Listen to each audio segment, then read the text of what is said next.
आंवला का महात्म्य। स्कंद जी ने महादेव जी से पूछा कि हम अन्य किसी वृक्ष की पवित्रता पूछते हैं, हे ज्योतिष्य, सब लोगों के हित के लिए कहिए।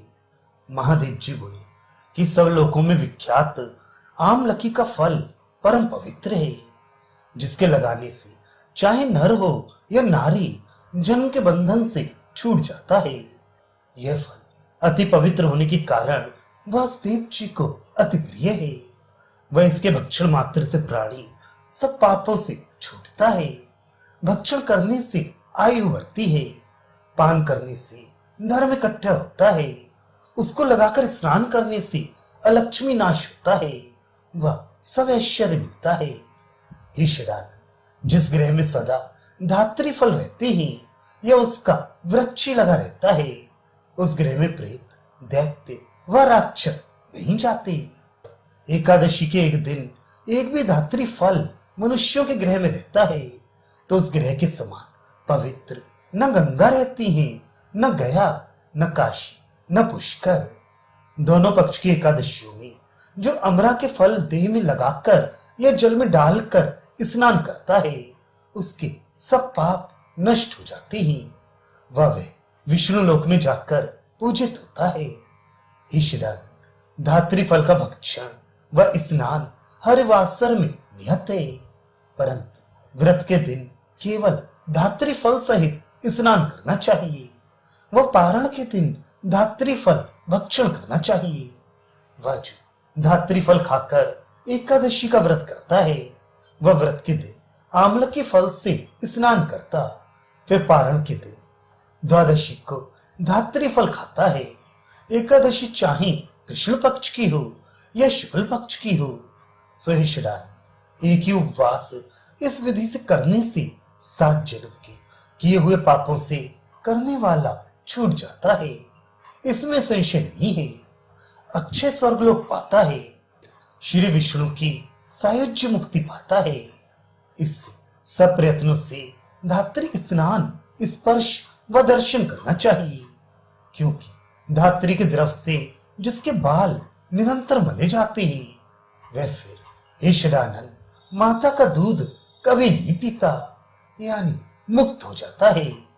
क्योंकि धात्री के दर्शन करने, स्पर्श करने व इनके अभाव में नाम उच्चारण करने से संतुष्ट होकर श्री विष्णु वर देते हैं, वह सम्मुख दर्शन देते हैं।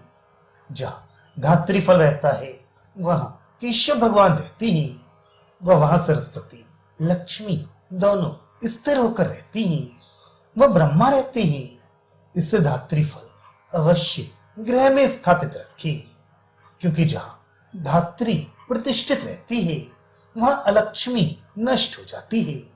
वह संतुष्ट होकर उस स्थान को देवता लोग मारे हर्ष के कभी नहीं छोड़ते।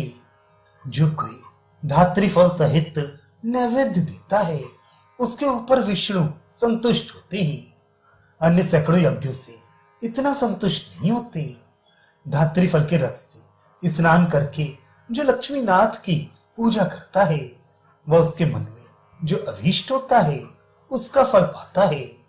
वह ऐसे ही धात्री के लक्षण का स्मरण करके वह फल से पूजा करके मनुष्य सैकड़ों सहस्त्रों स्वर्ण पुष्पों से पूजा करने का फल पाता है। इसका जो गति योग से विज्ञानी मुनियों की होती है, उस गति को धात्री सेवा करने वाला पाता है। तीर्थ सेवा, तीर्थ यात्रा करने से वह विविध प्रकार के व्रत करने से वह गति नहीं पाता, जो कि धात्री फल की अच्छी सेवा करने से मनुष्य पाता है। हे तात, धात्री फल की सेवा करने से सब देवताओं, सब देवियों व हमारे सब गणों की प्रीत होती है। वह स्नान करने से सम्मुख होकर सब वर देते हैं। धात्री फल के सेवन से जो कोई दुष्ट ग्रह है, वह उग्र स्वभाव वाले दैत्य, राक्षस है, वे सब दुखदायी नहीं होते।